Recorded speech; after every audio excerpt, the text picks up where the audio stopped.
incredible surprise Kingdom Hearts turned out to be. What was once laughed at for being a ridiculous concept for a crossover upon announcement quickly became one of Square Enix's most popular and profitable franchises. The series has captivated critics and audiences alike with its flashy and fun combat, exploration of classic Disney worlds, and stunning presentation. Even though the story is regularly mocked by myself and others for being a mess, fans still appreciate it for its cast of iconic characters. So today I'm going to be counting down my 5 personal favorites in the series. The only rule is that I'm not including remakes and re-releases as separate games. So without further ado, let's get started.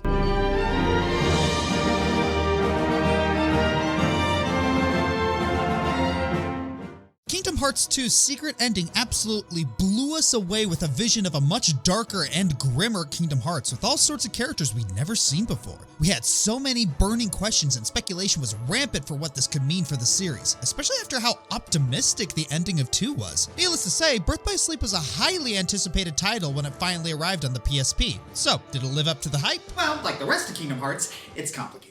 Oh, there's a big surprise! I have mixed feelings about the story. On one hand, it actually brought some cool changes. I actually bought some of the drama that some of the characters were going through, and it toned down some of the normal stupidity of the Kingdom Hearts games, actually making some Disney characters look badass.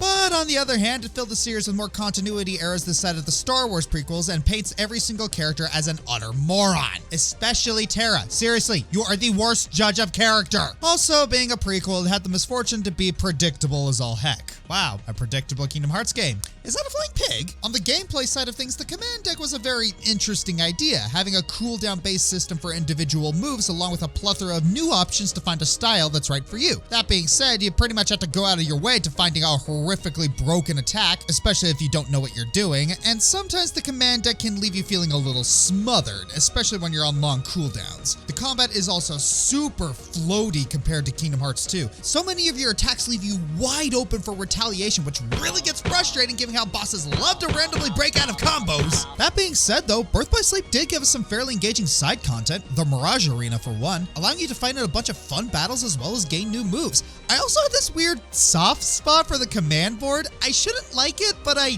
do. Yeah, it contributes to finding the aforementioned broken attacks, but it's surprisingly fun. It's like playing Monopoly and Mario Party at the same time, and it's really fun to try out all the unique boards. Plus, the games are mercifully short, so you never feel your time is wasted. And of course, Square had to go and take away the multiplayer for the home console releases.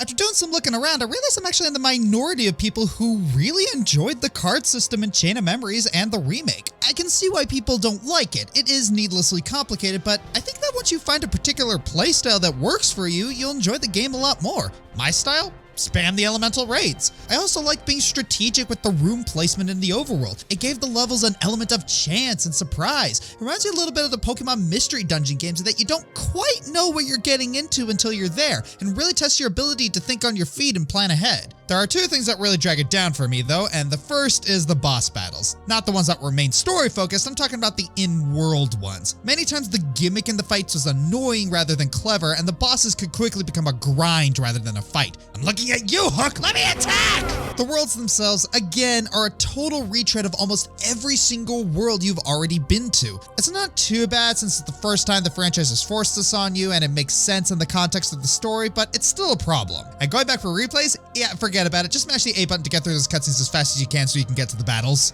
Going back to boss battles for a moment, I mentioned the main story battles weren't the ones dragging the game down for me. And by that I mean, oh my gosh, they kicked my butt all over the castle and I loved them. This is the first introduction to a good chunk of the organization, so the intrigue around these characters was a big factor. And while some of them missed the mark, hello again, My Chemical Romance groupie, others knock it out of the park in characterization and challenge, Larxene and Marluxia being special highlights. I'm really glad they brought them back bigger and better in the remake. They proved to be exceptionally entertaining. And true to form, the remastered remake is a little better than the original. They kept the main elements intact for better or worse, but improved on them a bit. Thank Nomura for the moving cameras this time. Being able to see makes it a lot easier. I still enjoy the original, but I'm much more likely to go back and play the remake for the sake of improved gameplay if nothing else.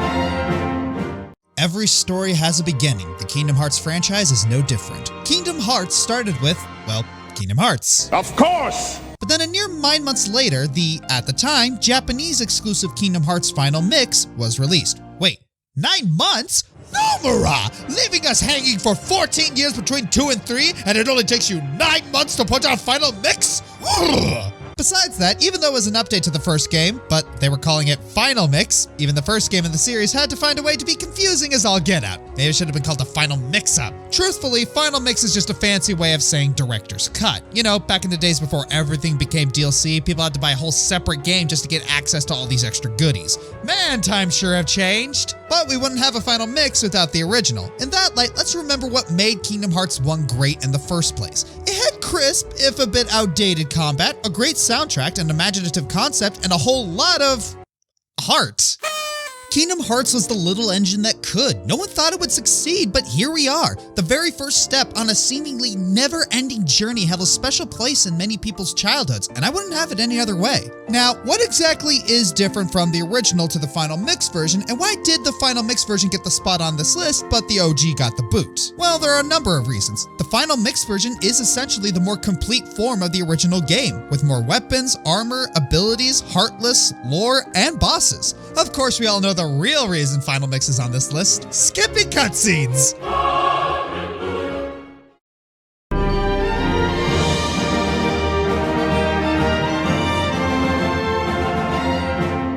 Yeah, the game has only been out for 2 months, but after 13 years of waiting, my new number 2 Kingdom Hearts game has arrived: Kingdom Hearts 3. Well, let's not keep you in the dark about why I like this game. First off, the combat was super flashy. Between shot locks, attractions, form changes, and team attacks, there are hundreds of ways to kill the forces of darkness you fight along the way. The worlds are beautiful. Seriously, this is easily the best looking Kingdom Hearts game, with each world being large with a lot of secrets hidden in its dark corners. Though the stories of those worlds were hit or miss. While those that had original stories were great, those that followed the original movies to a T kind of darkened my expectations. And the soundtrack.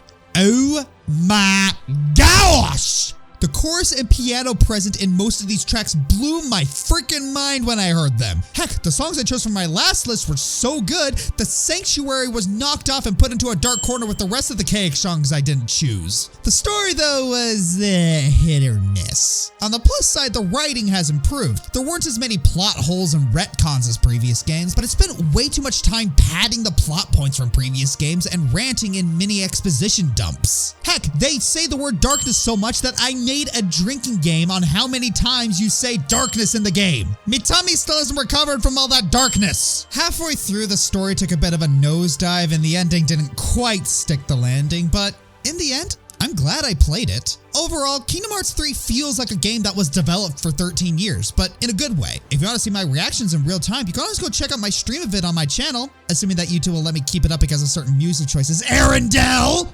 Speaking of which, in celebration of this, I will be taking shots equal to the number of times that darkness was mentioned in this segment.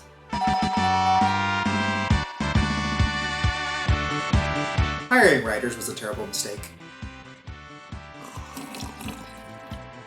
And it may be petty of me, but I do have one dishonorable mention.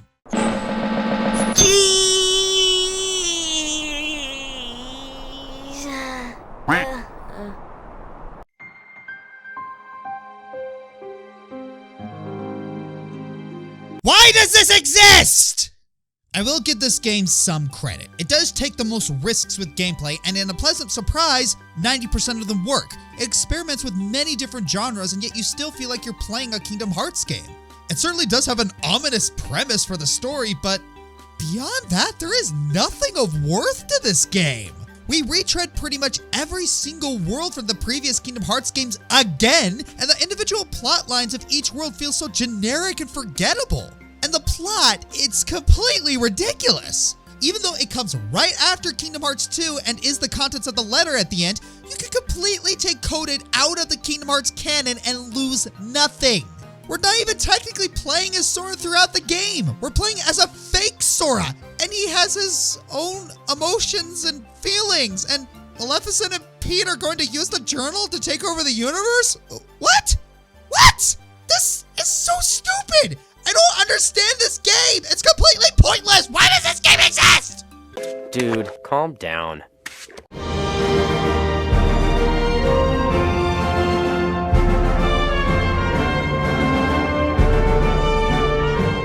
If you saw my top 50 favorite games of all time Patreon reward series, you know the answer to this one. Kingdom Hearts 2 is everything you could ever want in a sequel. It takes everything that makes the original great, pushes it to the next level, irons out the kinks, and adds plenty on top of it. The combat is near perfection, with every one of your moves flowing elegantly together. You have a wide variety of options for dealing with enemies, and they all feel useful. Even the summons, which many tend to ignore, are incredibly powerful. I guess Chicken Little being broken was to make up for his movie being just terrible. Though it wouldn't be a good combat system without bosses to face off against, and Kingdom Hearts 2 delivers in spades. There are so many incredible bosses in this game that I could easily devote a list to them alone. Every single world is an absolute pleasure to explore for both the new and returning ones. The best part about all this? The game is getting appreciated more than ever. Thanks to the addition of critical mode and other features in Final Mix, people have discovered that the combat system is way more balanced and deep. The revenge value system means that you almost never have to worry about bosses randomly breaking out. Some players are so skilled they're able to completely decimate bosses with strategies that we have never even thought possible. And that's not even getting into many of the cool story beats and that hecka satisfying ending. Honestly, the Xehanort Saga could and probably should have ended with Kingdom Hearts 2. Everything about this game just worked. Yes, I have my nitpicks and hangups that I take way too seriously, but they're inconsequential in the face of the rest of this utter masterpiece. I'm the Pirate Joker. Still got more coming up for Kingdom Hearts month. See you then. Cut!